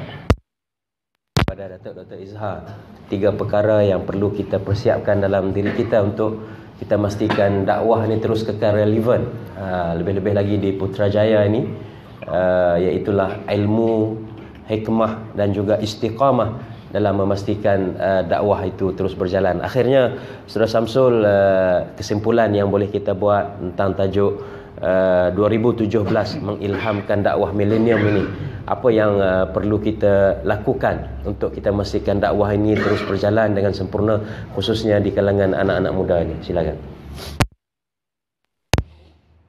Itulah saya cakap, bagi dia cakap habis apa saya okey. Setuju. Seronok betul. Siti pun keluar tadi kan. Jadi bila sebut tentang kesimpulannya, memang dakwah ni adalah usaha semua orang lah. Kita kena perkuatkan diri kita. Yang paling penting sekali, kita nak dakwah ni tak nak kena ilmu lah. Saya sendiri pun cari masa jugalah nak pergi kelas-kelas, pergi juga kuliah-kuliah. Rindu kadang masa kecil-kecil dulu ikut arwah abah pergi kuliah-kuliah. So, Ustaz di Negeri Sembilan lagi lah dengan tarikatnya kan, dengan macam-macam. Kita belajar lah. Sebab apa, macam mana pun kita kena tahu. Dan contoh macam majlis ilmu ni kan, kita datang. Dia 4 nilai yang paling mustahak dalam majlis ilmu ni. Yang pertama, nilai kerohanian dalam diri kita. Kita akan datang rasa kecintaan kita kepada Allah. Kita rasa cinta kita kepada Nabi. Kemudian yang kedua, nilai moral, iaitu nilai akhlak-akhlak yang baik je. Biasanya tak ada penceramah yang ajar kita supaya marah dengan orang. Tak ada penceramah ajar kita buat benda tak elok. Buat benda yang baik saja. Macam tadi Siti tadi kan, dia sabar. Siti pakai separuh, sabar. Kan, slow. Sebab kalau dia Datuk K, mungkin awal dah tu kak. Macam tu lah kan. Rupanya, tapi dia Datuk. Paling tidak dia Datuk. Kan, macam tu lah kan. Contoh lah kan. Macam tu. Jadi, makna itu nilai moral, akhlak yang baik kita tonjolkan. Kemudian nilai sosial. Iaitu hari ni tak kira ada yang ketua, ada yang pegawai, ada pekerja biasa. Tapi kita boleh datang sama-sama. Tak kira. Ni maknanya tak ada eksklusif dah. Semua boleh datang. Tak ada masalah. Tak ada dia cakap majlis hari ni, pagi ni hanya untuk orang-orang Putrajaya saja. Tak ada. Malahan ada orang daripada Sepang pun, dengkel semua datang. Kan? Begitu juga yang keempat, nilai kesatuan. Bersatu, kita satu dengan yang lain. Memang kena belajar. Kalau kita tengok kan, orang kata passion. Apa passion dalam bahasa tu, bahasa Jawa tu, bahasa Melayu apa. Dia punya semangat kecintaan kan. Suka kan. Macam contoh lah orang passion dengan main golf. Kan dia sanggup tu, dia cara dia nak pukul bola tu masuk tu, dia boleh menung tengok lubang, bercakap dengan bola tu, macam tu lah kan. Kadang-kadang tu heran tu, tapi kita tak boleh nak marah, memang tu dia cara dia. Kalau kita tengok Imam Syafi'i kan, kecintaannya pada ilmu. Dia menulis tu kan, bayangkanlah dia, Imam Syafi'i memang dia orang susah. Dia tak ada kertas-kertas yang macam orang lain. Dia pakai pelepah-pelepah tamar, pelepah-pelepah pokok pakainya. Tu sebab tu, dua sebab lah. Pertama jadi bergarah, kedua dia tunggu pelepah bertulis. Tu sebab dia tak bawa nota ni, sebab pelepah tak ada. Macam tu kan. Ke Imam Syafi'i kan. Imam Syafi'i bayangkan waktu dia nak jadi anak murid kepada Imam Malik tanya, kau apa? Sebab orang dulu-dulu kan bukannya main ambil je nak murid ni. Dia pilih yang betul-betul nak belajar je. Macam ni lah. Bayangkanlah kalau kuliah ni tanya, betul ke nak dengar kuliah ni? Kalau nak ambil gambar jangan masuk. Contoh kan. Tapi memang tak ada masalah. Tapi dulu-dulu Imam Malik dia tanya, kau nak jadi anak murid aku ni, apa kelebihan kau sampai kau nak jadi anak murid aku ni? Maka Imam Syafi'i kata, sesungguhnya aku hafal kitab Muwatta' kau. Dia. Imam Malik ni ada kitab Muwatta', kumpulan hadis-hadis ni yang tebalnya lebih kurang 5 ke 7 kali Quran. Betul ke kau hafal? Betul? Cuba kau, dia tebuk muka surat ni sebiji macam, tebuk muka surat ni sejibi, tebuk muka surat ni sebijan. Sama lah, sama. Memang tak ada. Yang mana Imam Syafi'i hafal kitab Muwatta' yang 5 ke 7 kali Quran tu dalam tempoh 9 ke 15 hari je. Bayangkan, kita kan surah Yasin pun panjang, terbalik, tengah terbalik. Pangkal lain, hujung lain, tiba-tiba dah kan. Tiba-tiba sampai hujung sadaqallahul azim je kan. Ya. Kadang orang kita ni ambil yang itulah. Wa ja'alna min baini aydihim saddan wa min khalfihim. Dia ambil ayat tu, dia kata ayat speed trap. Baca tu insya-Allah Syekh. Speed trap tak dapat tangkap kita. Dia tak tahu polis nak pasang alat tu, baca doa tu dulu, tak tahu. Itu yang jadi polis nampak dia tak nampak polis tu kan. Dari mana belajar? Sebab kalau tak belajar kan susah. Bila kita tak belajar besok, kadang-kadang silap-silap kita tipu kat orang. Biar ada basic, nak belajar basic. Jadi barulah ada. Kita dah belajar, contoh kita belajar sikit. Dengar pula kuliah. Dr. Izhar ajar. Kita baca itu macam ni. Cuba tanya. Jadi Ustaz Izhar boleh terangkan macam ni, sebenarnya macam ni. Jadi macam tu lah. Biar jangan kita melapang, kosong macam tu. Belajar juga, baca juga. Dia cakap, oh betul semua dah dia. Nak pula taksub pula. Kan? Itu sebab saya marah itu bila orang tulis Ustaz Azhar Idrus sebenarnya dengan saya ni. Saya memang tak suka macam tu. Jahat dia orang ni, melaga-lagakan orang ni. Cakap tak ada mana dia. Dia memang ilmu dia tu tinggi, saya kata. Kita mana ambil lah ilmu dia. Itu sebab saya setuju tadi cakap. Biarpun ada pendirian dia begini, itu hak masing-masing. Tetapi kita ambil ilmu dia. Kan? Sebab tu baik belajar benda yang baik ambil. Kalau kita tak belajar, tak ada basic tu yang kena tipu kat orang tu. Berapa ramai orang Melayu kena tipu. Dah tahu dah gores dah menang tu menipu. Nikah apa ilmu belajar, dah cakap benda yang tak sah ni jangan ikut juga tu. Kan? Macam-macam lah. Lepas tu Ustaz dia cakap, haujana tauruna falabatin faurutin falafarin. Dia macam itu. Oh, ada ayat ni. Dia menganyi haujana tauruna falabatin faurutin falafarin. Apa maksud tu? Dah Ustaz tu lagi betul lah tu, betul kan? Rupanya bukan ayat Quran, bukan hadis. Rupanya jawi buah baris. Hajawi buah baris. Haujana hawajim nun hujan. Haujana tauruna tawarau nun turun, hujan turun. Haujana tauruna falabatin, hujan turun dengan lebat, faurutin perut, falaparin lapar tu. Yang gitu pun ngangguk macam ni, anda kan bohong kat orang kan. Sebab kena pergi belajar. Yang kedua, kena sabar. Bila belajar, bila menyampaikan dakwah ni sabar. Dan nak pula ada yang budak-budak muda sekarang, ada imam muda, ada da'i lah, ada dia orang ni semua lagi besar cabaran. Niat nak kena betul. Besok kena tegur kat orang langsung masuk air. Tak nak lagi dah ceramah, tak apalah. Cukup kan kena tegur. Biasalah tu. Kan? Kadang-kadang kita layan orang pening, kita pun pening sama. Betul tak? Memanglah layan orang gila. Ada seorang lelaki tu dia buat kambing. Contohlah kan, buat kambing untuk korban. Orang gila tu tegur dia. Pergi mana buat monyet ni? Dia. Orang cakap orang gila jangan layan. Dia bercakap ni kambing lah, bukan monyet. Aku cakap dengan kambing tu, bukan cakap dengan kau. Makna dia lah monyet tu. Orang nak cakap jangan layan orang gila. Ada sebab mak ayah kita kata tu orang gila jangan layan. Orang pening kan. Lepas tu satu lagi selidik betul-betul. Jangan kita terus terima. Ini zaman dia. Ini zaman selidik betul-betul. Ada seorang makcik tu. Dia meniaga kan, meniaga tepi jalan. Makcik tu niaga lagi. Anak makcik tak ada kerja tolong makcik. Anak makcik semua dah kerja, semua dah ada hidup, ada haluan masing-masing dah. Oh ya ke? Anak makcik 4 orang. Dia orang kerja mana? Yang seorang kat Putrajaya, seorang kat Jabatan Kerja Raya, yang seorang kat Kementerian Dalam Negeri, yang seorang dekat Kementerian Belia Sukan. Ya Allah, menjadi semua anak makcik. Ya Allah, jawatan apa makcik? Tak, dia orang pun meniaga macam makcik kat sana. Kena tanya habis-habis, jangan buat kesimpulan dulu. Kan, tu semua lah tu kan. Jadi maknanya kena tahu. Kadang-kadang kita ni kan buat kesimpulan cepat sangat. Tanya dulu. Cerita bunyi hebat-hebat lah kan. Macam tu lah kaedahnya. Kemudian yang ketiga tu saya setuju tadi, istiqamah berterusan. Jangan kadang-kadang kita tiba macam ni, depan orang ni macam ni. Cakap je lah. Benda yang betul-betul, tak betul lah kan. Ya, kadang-kadang orang perempuan tanya, cakap tu terang. Orang perempuan pun, tapi orang perempuan ni dia lain sikit, dia kes tu lain. Kita tak boleh nak jujur sangat dengan dia orang kadang. Ini soalan payah-payah bang, betul ke saya dah gemuk? Payah jawab soalan tu. Kan? Payah jawab soalan, jadi kita jawab lah, tak adalah, ni okey lah ni. Ini bukan gemuk, ni kurang kurus. Bang betul kau cakap saya gemuk. Tak adalah, okey lah, dalam hati Allah Ta'ala lah tahu betapa gemuknya dia macam tu kan. Bukan orang sinilah, tempat lain kan. Tak apalah kan. Jadi makna kata kesimpulannya memang cabaran dakwah milenium memang cabarannya besar. Macam kita kan hantar mesej. Tapi satu lagi adab nak kena jaga, cara tegur kan. Bila cara tegur tu contoh dalam, sebab betul kan Saidina Umar kata kalau nak tegurlah secara peribadi, jangan tegur di khalayak. Sebab kalau tegur di khalayak tu bukan tegur, tu namanya menjatuhkan maruah. Tanpa sedar sebenarnya benda tu berlaku dalam masyarakat kita. Sebab apa, khalayak kita sekarang ni bukannya macam ni mungkin lah kan. Tapi sekarang ni berlaku khalayak mana? Dalam grup WhatsApp, dalam Facebook tu khalayak. Kenapa nak tegur dalam Facebook? Kalau betul ada contohnya lah. Ada contoh saya lah, terambil hadis contoh saya terambil hadis yang mungkin tak tepat. Zahat dia boleh je PM tepi.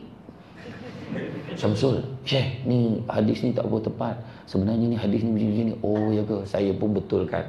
Sesungguhnya minta maaf banyak-banyak, hadis saya bagi tadi tak tepat, sebenarnya hadis ini benar begini. Terima kasih kepada sahabat saya menegur tadi. Kan lebih baik.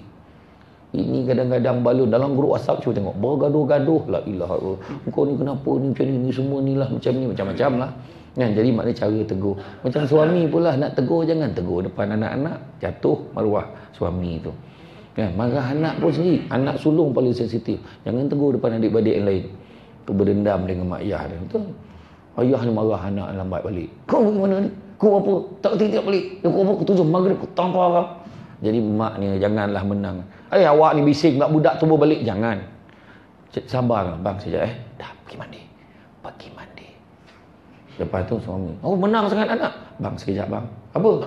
Abang tahu tak kenapa anak balik lambat? Kenapa? Kan abang semalam janji nak ambil dia. Dia jalan kaki tu bang. Nampak adab tu, nampak tak? Ya Allah, macam mana? Tak apa, kalau lepas mandi abang pergilah jumpa. Lepas dah mandi anak tu pergi, dong bang minta maaf lepas terlupa lah. Oh masa tu anak dia punya menangis, sangut satu tak menangis, sangut-sangut orang ni 9 juga tu, sampai tak boleh bercakap. Dia dengar tak nangis, dengar tak tak boleh cakap dah kan. Macam tu lah kaedah kan. Tapi paling tidak dia tahu kita minta maaf, tak merendahkan taraf kita minta maaf kalau kita buat salah. Itu dia. Jadi rasa cukuplah setakat itu. Mudah-mudahan kita sabarlah banyak-banyak dalam dunia dakwah masa kini dan pilihlah kaedah betul. Saya puji ni yang audio kuliah ni. Audio kuliah ada yang audio kuliah ni satu Malaysia. Saya pun tak tahu, dia kata ada seorang ahli perniagaan ke kontraktor tak sahabat saya, dia sponsor ni handphone ni bagi pada setiap sahabat-sahabat di setiap negeri tu bagi, yang mana handphone tu memang tak ada nombor phone lain, memang khusus untuk itu je. Dia sponsor siap dengan peralatan ni semua. Kalau ada kuliah-kuliah ni rakam, kemudian bila orang semua boleh tengok. Sekarang tak ada sebab orang tak dengar kuliah agama, tak ada sebab. Kat rumah sambil lipat kain boleh dengar kan, kat rumah sambil micit laki ni kan, tengok kuliah ni boleh. Tak ada alasan lagi dah kan. Jadi makna kata semuanya terserah kepada kita. Dalam TV orang marah banyak nak channel-channel macam ni. Yang kau pergi tekan remote tu, kau tekan Korea buat apa? Kau tekan Hindustan buat apa? Ada je Dr. Zahari forum awal perdana tu dalam TV 1 boleh tengok kan. Tanyalah Ustaz TV 9 boleh tengok Al-Kuliah hari Jumaat boleh tengok. Kan? Astro Oasis boleh tengok. Yang kita yang menekan tu nak salahkan TV tu, benda mati kat rumah kita tu. Tak ada pun orang menetapkan asal mesti tekan TV ni pukul berapa. Tak ada. Kita yang tekan. Kan? Jadi makna terserahlah kepada kita. Jadi ukur baju badan segi, mudah-mudahan kita berjaya menyelamatkan diri kita, keluarga kita, masyarakat kita di dunia dan di akhirat. Wallahu a'lam. Banyak pada dua panelis kita dalam perbincangan forum kita pada pagi ini 2017 mengilhamkan dakwah milenium ni. 1 jam 30 minit perbincangan kita pada hari ini, tak terasa masa yang begitu pantas berlalu. Apapun niat kita adalah untuk mencari keredaan daripada Allah Subhanahu wa taala.